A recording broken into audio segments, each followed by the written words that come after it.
Good morning. First of all, thanks a lot to Mukmana Seva Center and Dahanukar College. It's always been a pleasure to work with these two organizations, which I've been doing for us after 15 years. And it's more proud moment for me because I'm standing in front of my father to talk. And it's a great auditorium for me, and to deliver a lecture from this dais is one of the real great privilege. Thank you very much.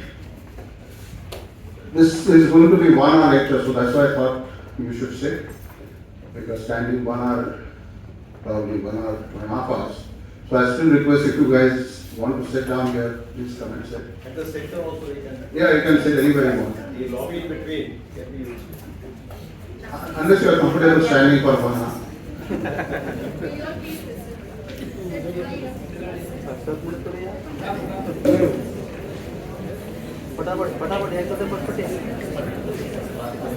Okay.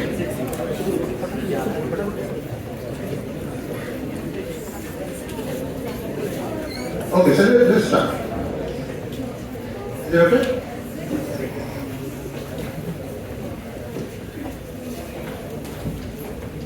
Thank you.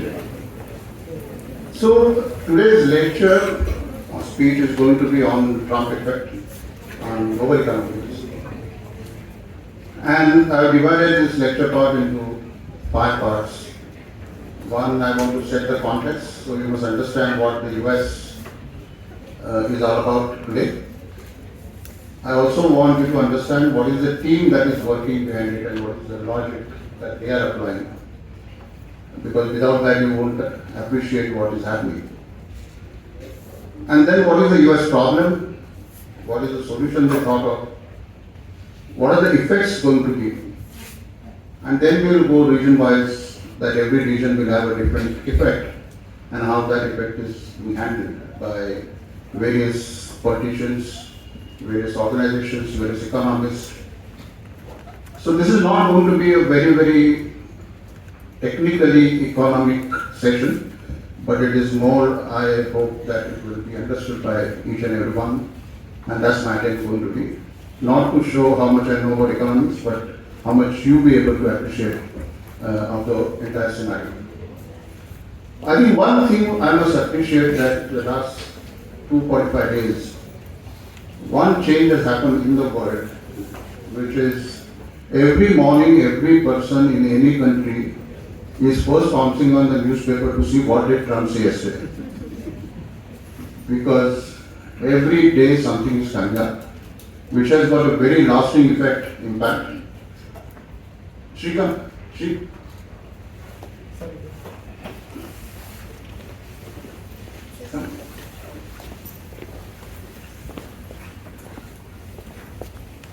So each day there is some impact of happening, and not necessarily it is going in the series, because sometimes it is up, so sometimes it is down, and each one is kept guessing what he said and what he meant and what is the impact of that going to be.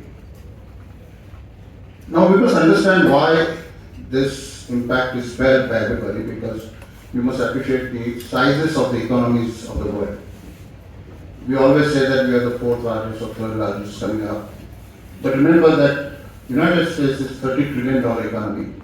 The next, second economy, China, which is $19 trillion. And then next is 7 and 5 and 4 and 4. So we are somewhere between Japan and Germany. And we are going to be 3rd largest economy, hopefully by end of 26. And therefore, whatever United States decides is going to impact the economics of the world, because all 4 taken together also are smaller than the first one. That's a reality. And therefore, whatever the President of the United States or the team of US politics talks about or does has a certain lasting impact on on the world economy. Now we must understand therefore that who is Trump. Now Trump, this is not the first time, this is second term of his presidency.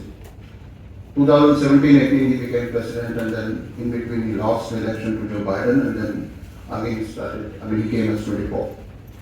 So what he's doing today is not something new that he's doing, because 17-18 also he did something on tariffs. He increased the tariffs of China, but it was not talked about much. It was between bilateral or unilateral, to say, between US and China. He probably succeeded to some extent, and I will tell you how. Because after that, the US deficit came down from almost like 374 billion to 251 billion to between China and US. So one thought process was that if the tariffs are increased, the trade deficit comes down, is some calculation got sunk into the politicians around Donald Trump. Now in the current scenario, Trump built his team while he was campaigning. And today whatever he is doing is not something that he never told us. He told all the time that during his campaign what he's going to do. And he wants to make America again the great, and what Joe Biden has done is all wrong, right from Afghanistan to NATO to everywhere.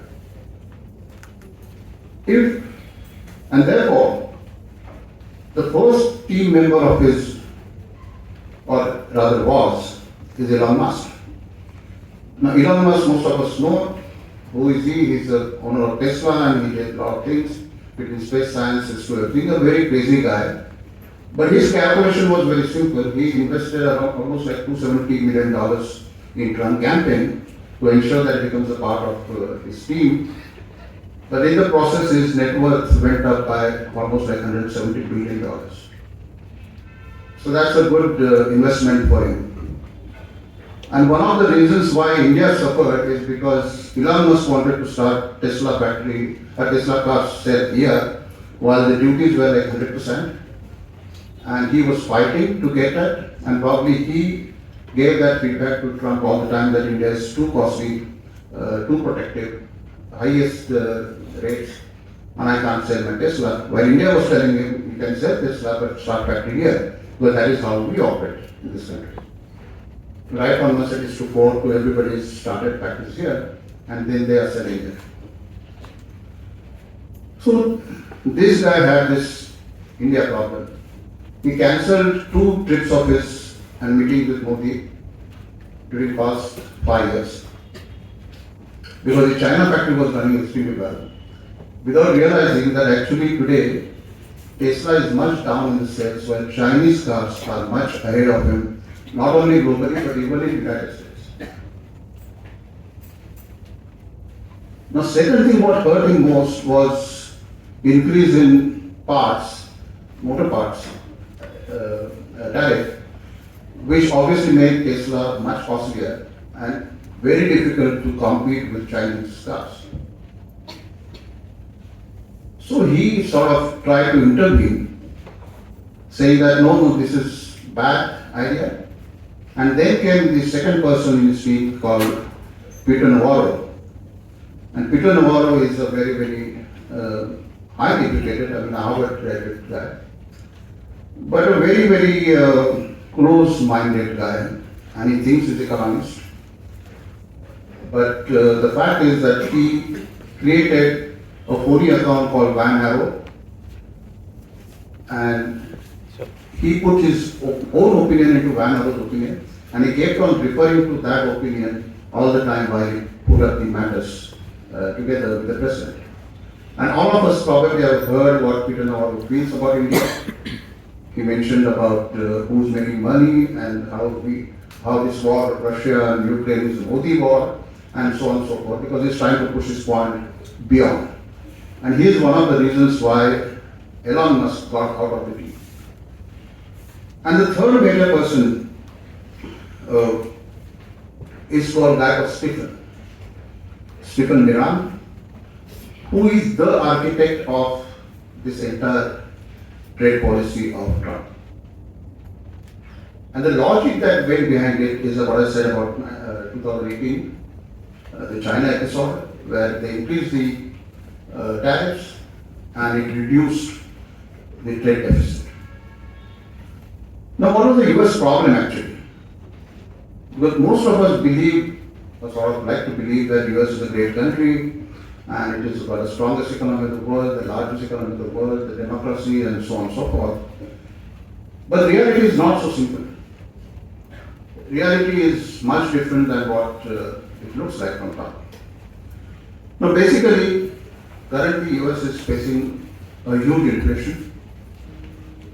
The unemployment rate has gone up. As late as August, figures of employment were the least employment generation in the United States. And then there is a likely recession. And if you are a student of economics, you will understand when the recession follows with inflation, it is a stagnation. And stagnation is something worse that can happen to any country. And if it is a stagnation, the economy starts tumbling down and it becomes a very bad fall, which is difficult. And being such a huge economy, the fall obviously becomes more troublesome and probably harms the whole world. Now the numbers that are coming for last 3 years or 2 years is the retail sales are going down in the US. No new housing projects are coming. But whenever I travel around the world while plane lands, the first thing I try to observe while landing is how many constructions are going around. Well, the construction activity tells you whether the economy is doing good or not. And the second parameter of mine is when I get down, take a taxi, I start talking to the taxi driver. Because if the taxi driver is feeling happy about the economy, I think the economy is doing well.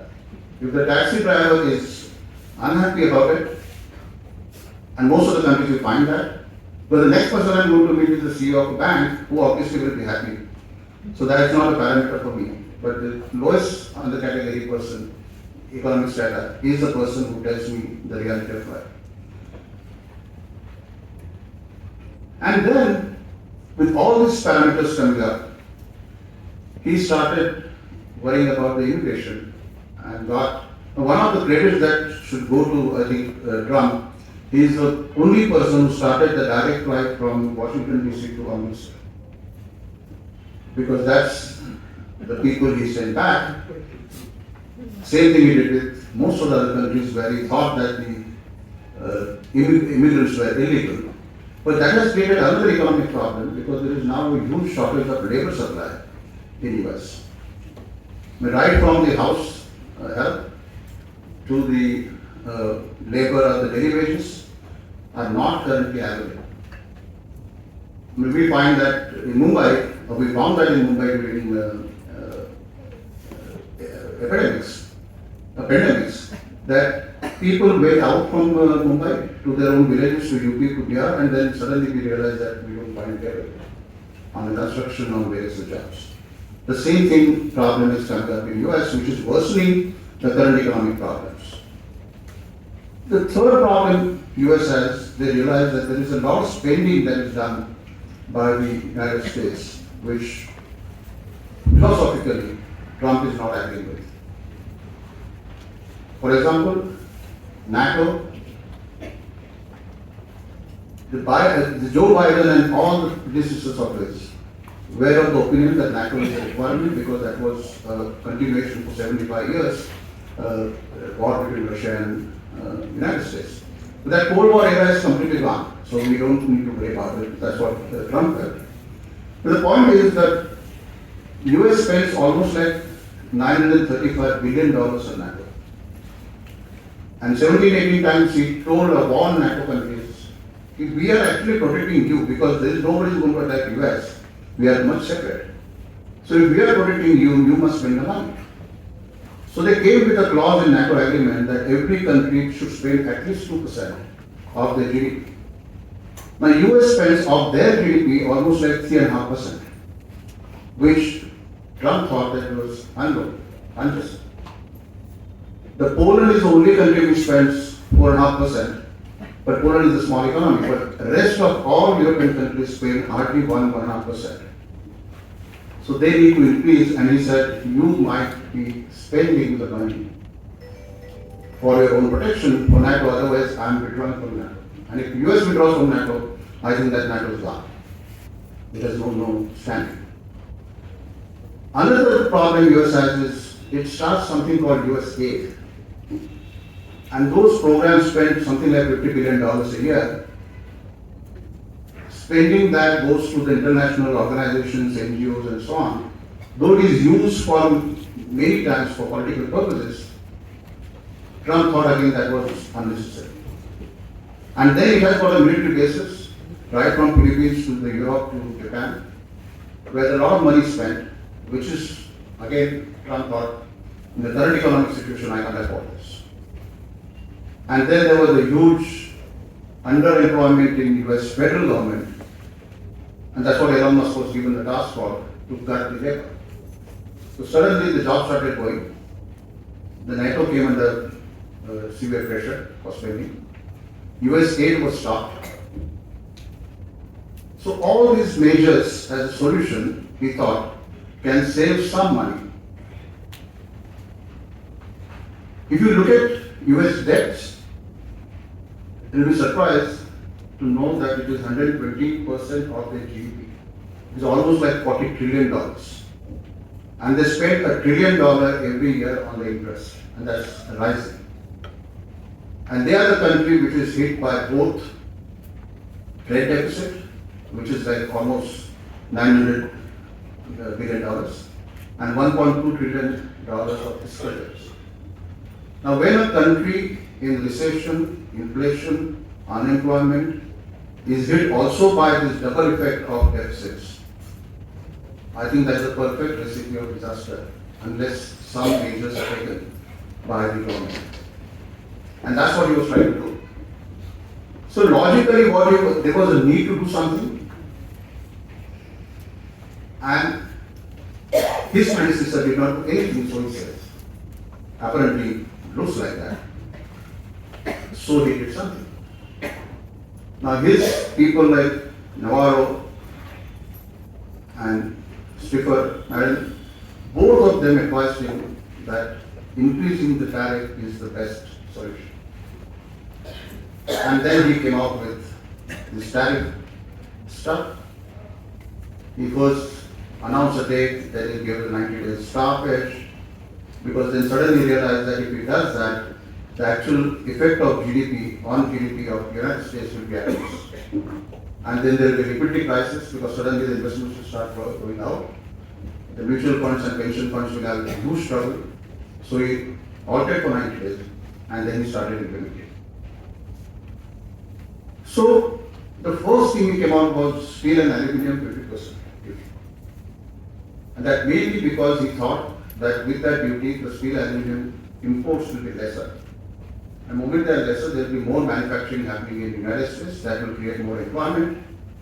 What we did not realize is the things that were stopped before, like steel mills or aluminium factories, will take at least few years to restart. And what economy does between that can be a disaster. But things will become totally costly because they are charging 50% tariffs. Another thing which happened in the United States, which we must understand, what we call is a big economy, huge economy. In last 20 years, 30 years, what we call as a deindustrialization of the economy.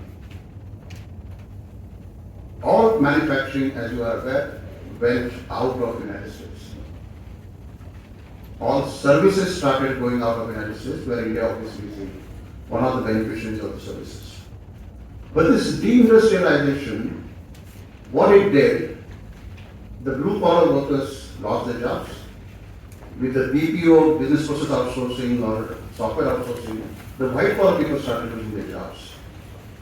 And personally, I have seen in New York, in something like 92nd, 93rd Street, people who lost their jobs in software industry are holding the placards saying that we are Bangalore. So we are Bangalore means jobs are gone to Bangalore and we lost jobs. So that's the new phrase that came in. This is I'm talking about 10 years back. So if countries deindustrialize, where do you get money from? But in the process, what happened therefore is that the profits of those companies, American companies, started going up because obviously their costs came down because of outsourcing, taking the manufacturing to China or to India, to Europe or to Ireland. They started making huge profits. But those huge profits started giving them a lot of money on the stock exchange. So all that wealth created was not the real wealth created, but was wealth created out of money markets or security markets. And that money started getting recycled, that money started getting reinvested. But obviously the opportunities in the United States were less because there were no manufacturing plants, no other factories or no service industry. They started investing that out of the United States. And that's where probably India got benefited and many of the emerging markets got benefited because a lot of money came into these countries. Because American investor is not patriotic. They want to make money. And if they want to make money, they would go anywhere in the world to make that money. And that's what started happening. So with the huge economic problems, huge interest payments, huge debt, you can't imagine if China, Japan, India, all just three countries, as a retaliation, go back to the United States and whatever government bonds or research bonds that they have invested in, want to encash. I think US economy will tumble. They won't have so much of cash to repay these debts. Now, obviously, none of these countries are going to do now, but some point, if they are pushed to the wall, as a retaliation, they might get into this kind of situation. And US will be truly in deep trouble. So, the tariffs came. I'm not getting into the individual tariffs, but I'll mention them as it goes. So, there are 4 or 5 effects that I see coming up. First is clearly a geopolitical effect. NATO is a classic example. Japan is another example because Japan protection was promised after the Hiroshima and Nagasaki by the United States, and Japan never built a big army or a big armament. Today, Japan is looking at spending much more amount on their defense themselves because they can't rely on US. They would like Americans to go back with their military bases. But they realize that they have to be independent on this. Same thing with China, same thing with Gulf countries. As late as yesterday we heard a report that Saudi Arabia signed with Pakistan. I mean, if the dependence on US has gone so bad that they have to sign something with Pakistan, I think it's a disastrous situation. How Pakistan can give protection with atomic power that they claim they have to Saudi Arabia? This is unbelievable. But people are desperate. Point is, this is a geopolitical effect I'm talking about. A huge geopolitical effect on that. Second effect which is going to come is the trade divergence. Today the supply chain is very much established with whatever was happening. But for a simple example, I was talking to one of the a friend of mine who is a plastic manufacturer, and almost 60% of his products are exported to US. You know what he manufactures? He manufactures simple laundry baskets. A huge export. A lot of money. So I just asked him, so what happens now? You have 50%. But this is typical Indian mind. He said, no, since he had given the date, we exported almost year's requirement before.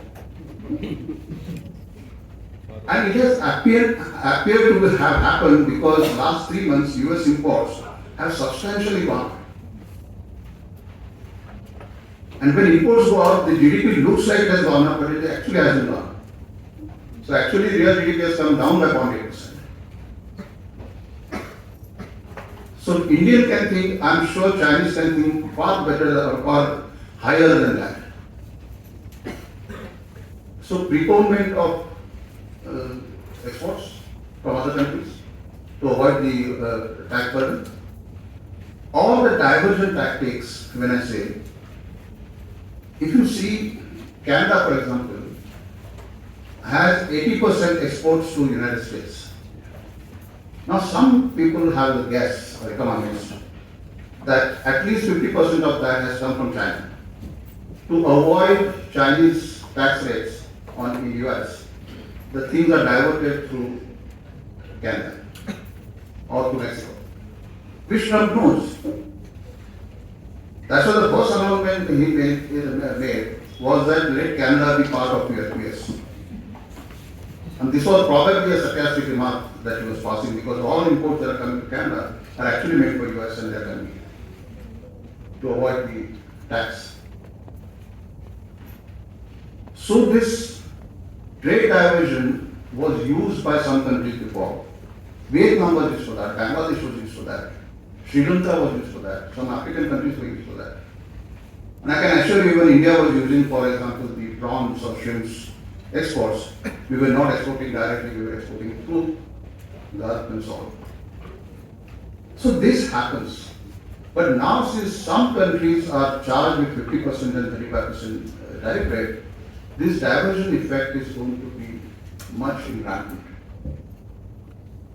And then there are free trade agreements around the world happening. So all those free trade agreements will get the exports of India, say for example, to those countries, and those countries with 15% or 10% will export it to the United States.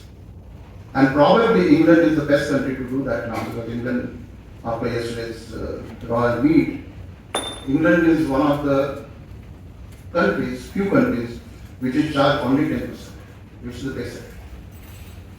Even Europe is charged 15%. So this trade diversion effect will be very much in place. The North America effect, which I talked about, like Mexico, they had the agreement, free trade agreement between Canada, United States, and Mexico, which probably was misused. As I said, people were diverting their exports to these two countries. But more than that, I think he was very upset with Mexico because there are a lot of near-shore manufacturing where instead of shifting to China to Ireland, many of the American manufacturers shifted their base to Mexico. Because importing from Mexico was free anyway. And suddenly, the Mexico effect on the US economy worsened the situation for the United States. So what he did, he charged 35% to Canada and 25% to Mexico. Now you can imagine, I mean this is what I heard in one of the congressional question answers, that all the bananas that Americans eat probably come from Mexico. And this congresswoman was actually holding the banana in hand and asking, you know how much it costs? So it was costing, before Trump came, probably $1, and now it costs $2.50. What Americans would eat. So obviously, there is a big problem, which is not realized today, but slowly is getting down, and that is how inflation catches up as well. I'm not getting into details because we got lesser time already consumed half of it. Fourth is the approach effect, and which is very, very interesting. How people responded, various countries responded. Some countries were very aggressive, like Canada first took a very aggressive stand, and based on that probably the Trudeau lost his seat and the new Prime Minister came in Canada. The moment they heard that he's asking Canada to be 51st state, obviously there was a patriotic cry and probably Swadeshi movement happening in Canada. So they started taking an aggressive stand. But sooner or later they realized that 80% of my exports go there, and worse than that, 70% of Canadian oil comes from US, the refined oil. And if that reciprocation starts getting both duties up, Canada won't be able to survive as an economy. So the inflation will be too high. So then Canada came back saying that, no, okay, but don't ever say that Canada will become part of. And after that, actually Trump has never said that.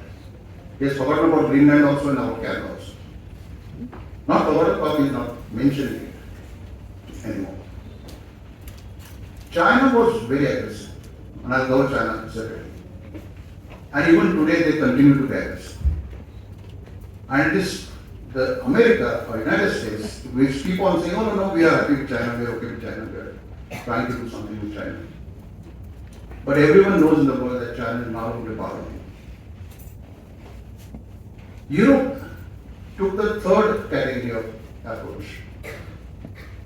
And everyone's objective was to protect the economy. Europe approach was, initially they went territory mode, but sooner they realized that that's not going to work. So they went and promised all kind of things to US. Oh no, don't worry, we will buy from you. We will buy different stuff from you. We will buy agricultural products from you. But don't harm us. Keep it 10% base rate. Trump did not believe all of that promises, but Europe managed to get 15%. Which is worse than UK, but much better than what it was supposed to have been charged at 30%. But Trump, as Trump is, he still continues to charge 100% on red wine. And one of the problems with India also he has is because we charge Scotch whiskey or any whiskey comes from US 100% duty. So maybe after the trade agreement is done, we will have to change our test from Scotch to bourbon. So that will become cheaper.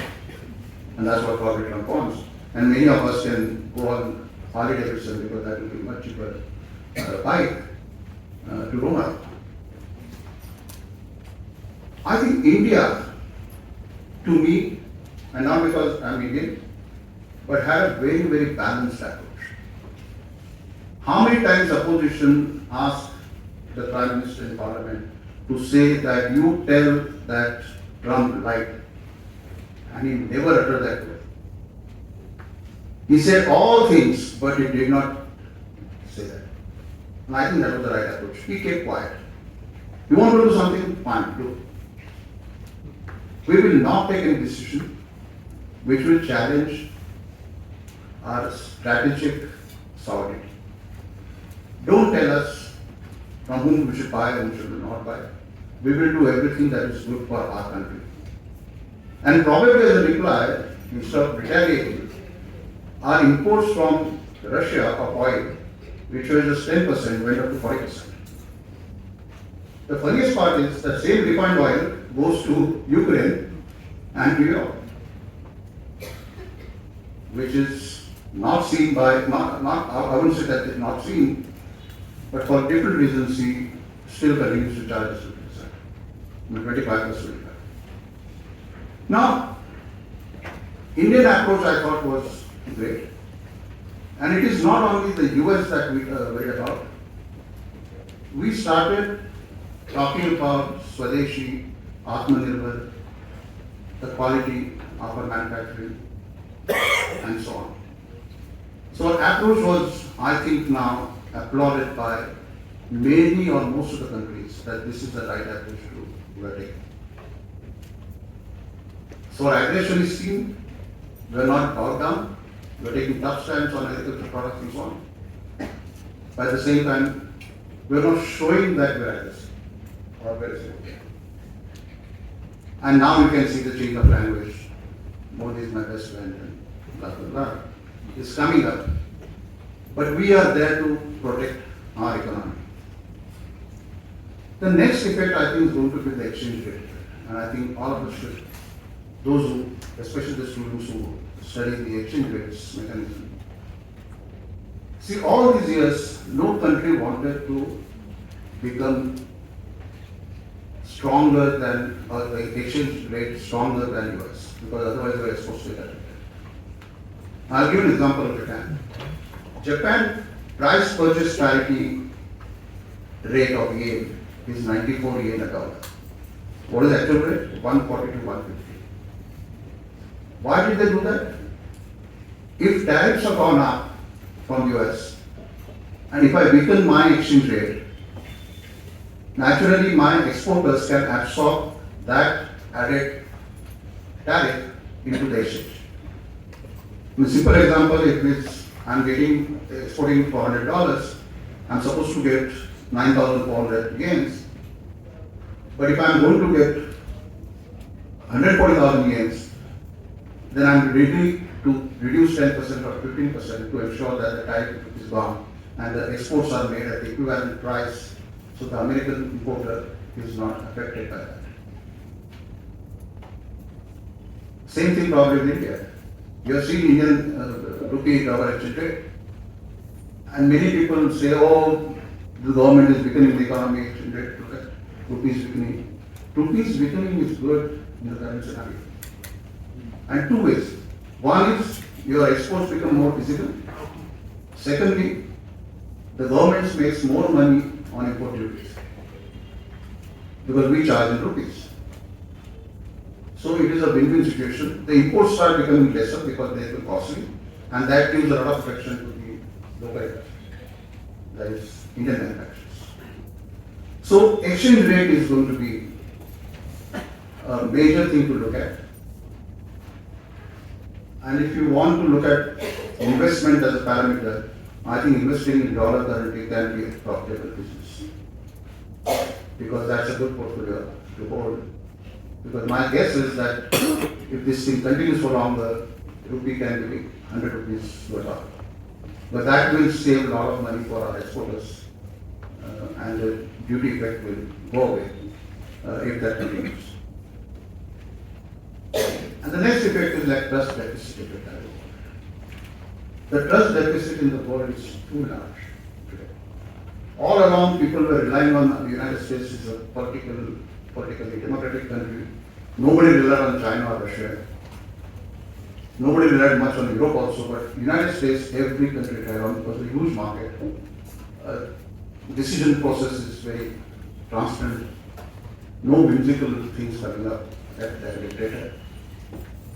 But that's all gone. Now, economic effect of that is already happening. That most of the countries, big countries especially, like India, China, Russia, and some part of Europe, have started buying gold. And if you see the gold prices now, I think it's 1 lakh rupees for 10 grams or more. Sorry? 130, 140. Probably Deepak Ghaisas has gone down and go up again.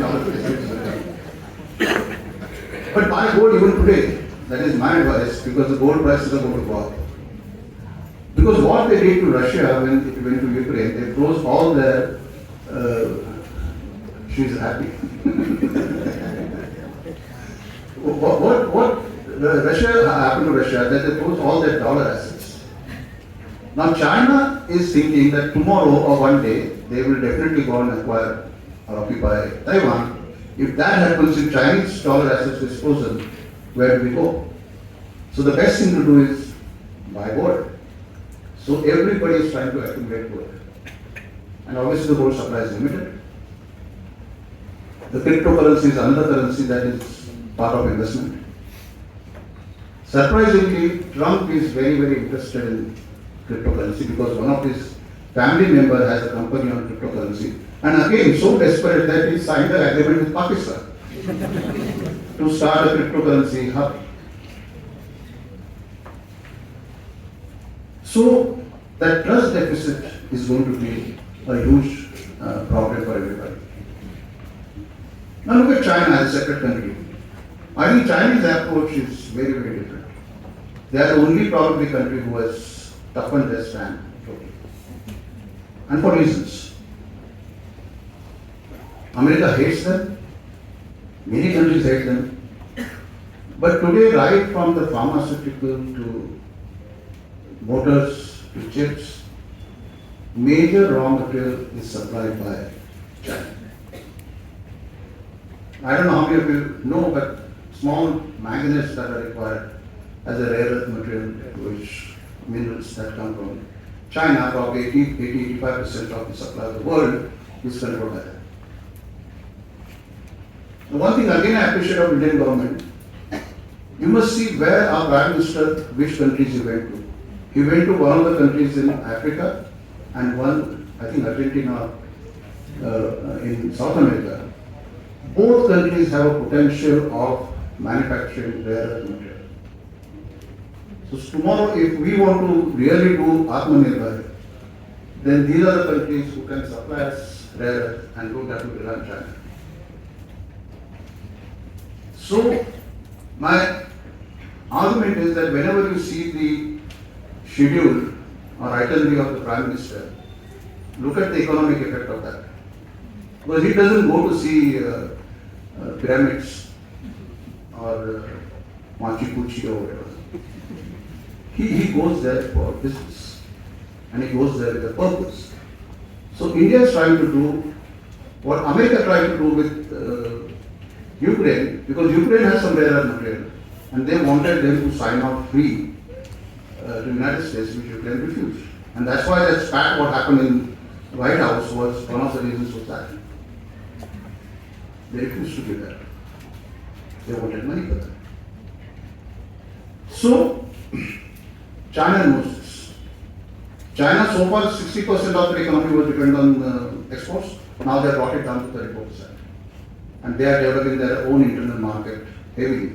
And if any one of you think that China is arbitrage of labor cost and cheap labor, it is a myth anymore. It is not cheap labor cost. Because if you have salaries paid to the workers higher, their consumption power goes up, and then the internal market goes up, and therefore I can manufacture things rather than exporting it, I can consume that in local market. Which is happening in India also. Why? One of the reasons of GST reshuffle is to have more money in the hands of people who can spend that money. And I can imagine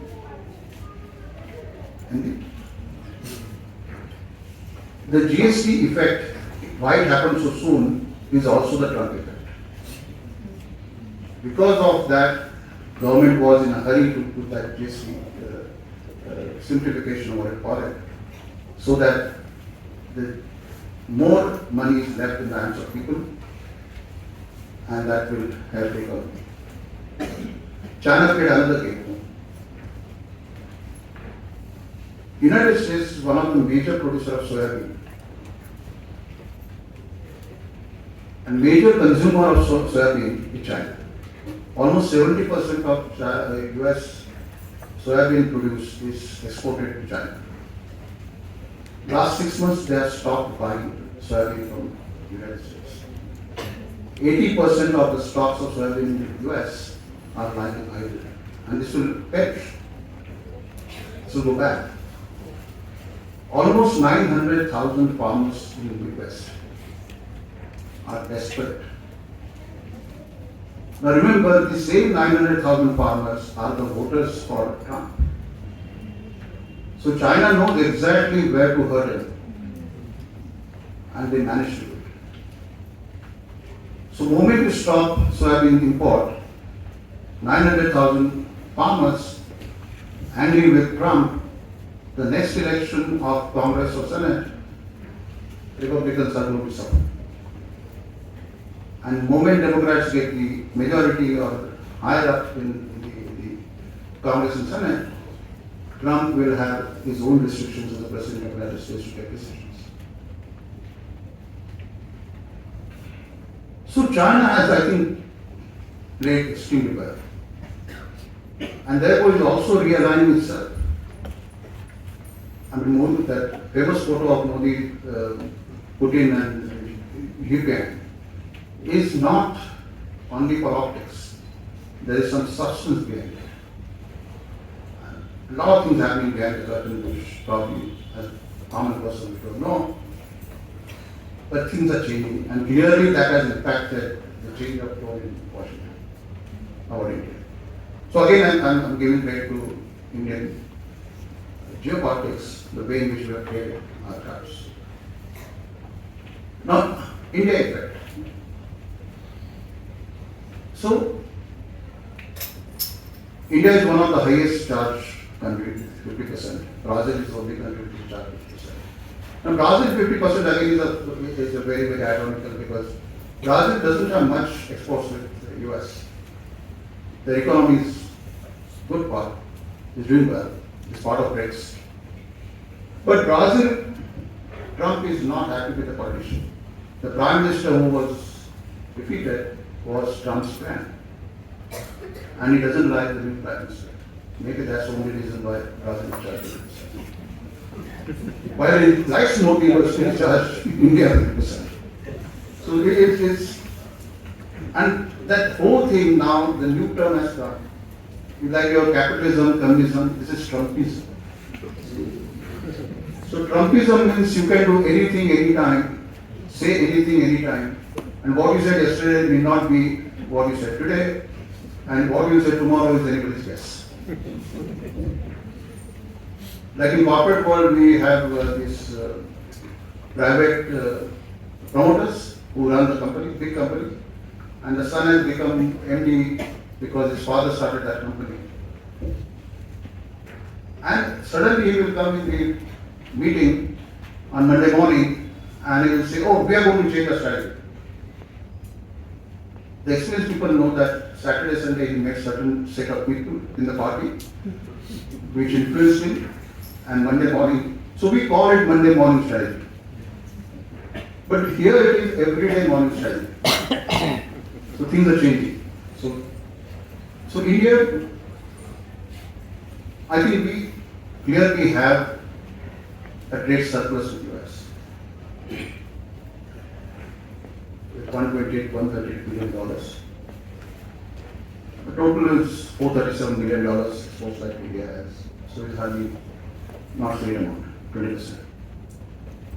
Out of the 20%, pharma and mobile phones or consumer electronics is exempted.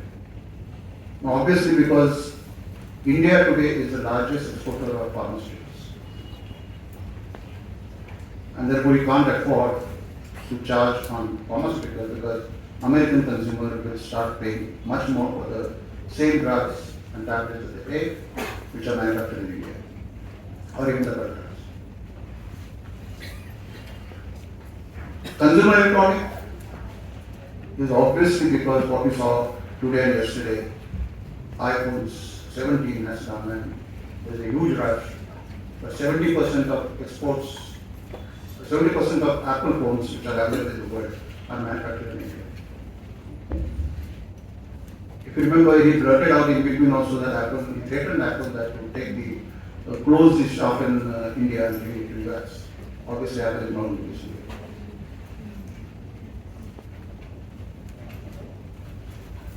Now, Modi sir had three questions. Whether the inflation, I think inflation will be normal. Because normal inflation is good. It is like cholesterol. You can't have zero cholesterol in body. Cholesterol happens. So normal inflation will be there. The jobs are currently lost, especially in gem jewelry. I believe people in Surat are laid off. But India probably would take care. This is a very, very temporary phenomenon. That's what I think. Because we will find the importers. US is not only the market. Or, as I said, the diversion effect. That we will not export directly to US. We will export it to Bangladesh or to Sri Lanka and they will export it. Or we will find a zero duty tariff against what.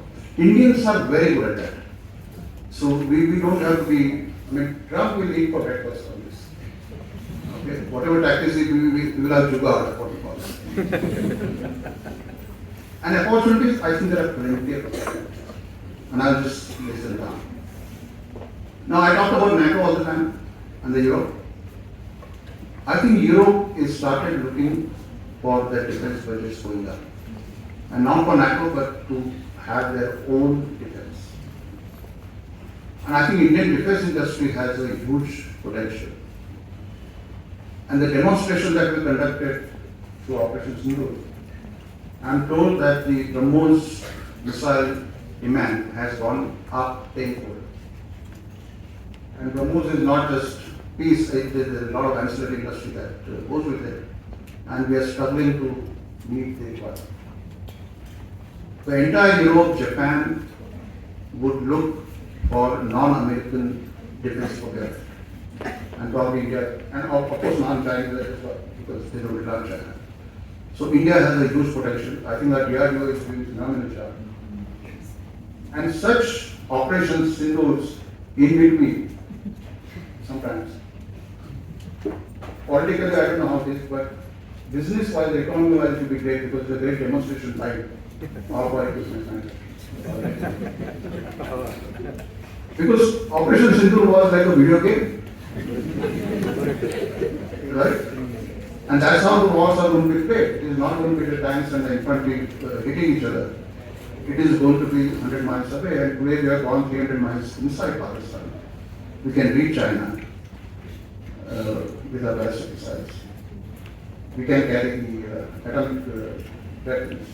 We have tactical atomic weapons, which is very going to be useful. And we are not giving anyone assurance that Pakistan is used already. So I think defense has a great opportunity. Second opportunity I see, so far we were so much comfortable, like software industry for example. 80% of our software exports to the United States, and between Europe and UK and US probably was 90%. Used to get some point. Today we know that we can't rely on the US. As late as today, we know that H-1B visa will cost $200,000. So GCC, probably Global Capability Center, is the answer to it. So there will be more Global Capability Center. Since I'm the chairman of Mindspace REIT, we have something like 37 million square feet of office space. And today we see a trend, this is a published, the estate company that published information, that we are seeing a lot of GCC and data centers coming in India. Huge. That's a great opportunity. Third is, I think, the whole world is not going to be unipolar or bipolar. It's probably going to be multipolar. And that gives an opportunity to India as a part of BRICS, as a part of SCOPE, as a part of non-alignment movement, and so on. I think India will be looked upon as a possible alliance for economy. Overall, what effect it will have? The multipolar world will say that US will not be the only source of economic activity. All of us will participate. It will not be only US and China as a bipolar system, it will be a multipolar system.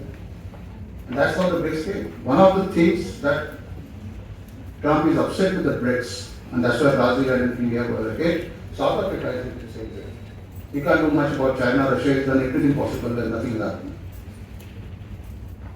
And why that is because BRICS has talked about avoiding US dollar as a denomination of the transaction.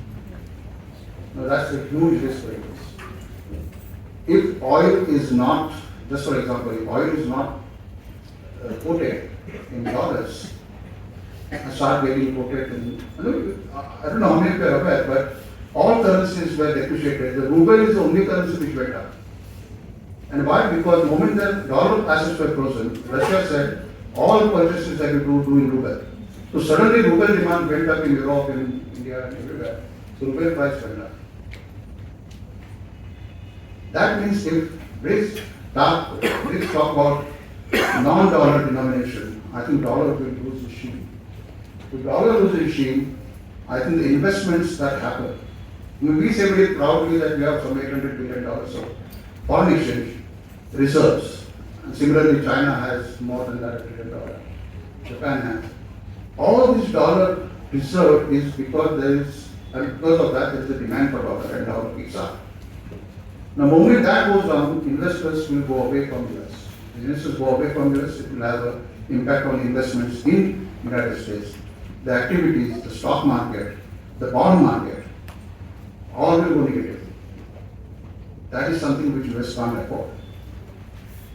And that is exactly what Euro when it came was intended to be. And that's why the United States was opposing Euro in the first place, but then they realized this guys can't do much. So they allowed Euro to happen. And rest is history. I mean, Euro is not an alternative to dollar anymore because of their own weaknesses. But if Brazil, Russia, China, India, and South Africa actually decide to do that, and probably Iran, Venezuela, Saudi agree to that, and oil starts getting imported in non-dollar denomination, I think this is a huge blow for the US. So people want to go away from US as much as possible. They want to store in gold. They want to. India is also smart enough. I mean, we don't have the entire $800 billion in US dollars. We have also diversified now in the world. So everything is not in dollars. So probably I answered your three questions on inflation, job opportunities. Of course, what will happen with AI and all other the universities.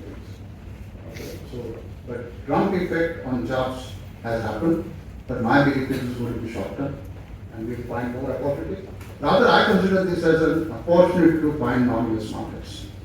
And I think we'll succeed because provided we have our own quality of manufacturing maintained, our productivity is gone up. And philosophically, we all support government on these efforts and not real problems. I think if we do all that, the Trump effect on economy will be less on India. And the moment that is less, US realizes that they can't hurt us more. Probably my guess is that 25% penalized duty will go away soon, probably a month's time. And then what negotiations are happening will continue to happen. And then we'll probably get down from 25% to 15% because they can't go below Europe level. But anything, my understanding is anything below 19% is good for us because in all competitive countries which are exporting similar products, we will be placed at par. So I think India's objective is to bring that, get that 25% off, which we thought probably will happen in Alaska, but it never happened in Alaska. But that will go away. 25% can be brought down to 15%, but anything between 15 and 19 is, I think, good for India. So it will have no effect on Indian exports because they will be equal to everybody. And if that goes, now what is the chance? I mean, that is something which no one knows. Some people feel it is impossible, some people will wait for another 3 years, 4 years till Trump goes away. We don't know who, sometimes known labels are better than unknown, right? So we don't know who's going to be the next president. But fact is that we can't rely on this market anymore. And every country in the world is realizing that. And I see a lot of opportunity for India in that deficit, trust deficit, and uncertainty. So I end up with a story. I think this is a very simple story of Akbar and Birbal. And this matches with what currently we are going through, what Trump will do. So one guy comes to the horse trader, comes to the horse to Akbar. Akbar loves that horse, it's really good horse. But he says it should fly. This is Akbar, president of Dahanukar. So he said this horse should fly. Now obviously that guy says, trader says, it can't fly, it's a horse. Then he says, no. Unless you make it fly, I'll kill you. So he runs to Birbal, and Birbal says, don't worry, I'll come. So he comes to Akbar and says, give me 3 years and I will make it. Akbar is happy. So he says, okay, 3 years. And then people start asking him, how are you going to make it fly? He said, listen, I just calculated this way. In 3 years' time, horse may die.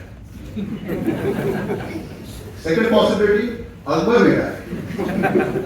Third possibility, I may die. And fourth possibility, who knows, horse will fly. So this is how the current scenario is. Let's hope for the best. Thank you very much for listening to me.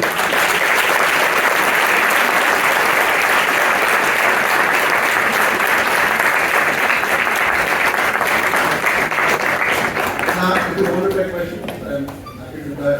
How you want? So, people are writing the questions. Or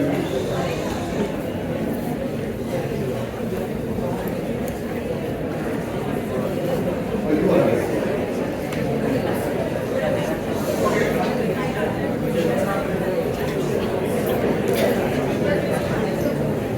Yeah, students, if you have any question, please write it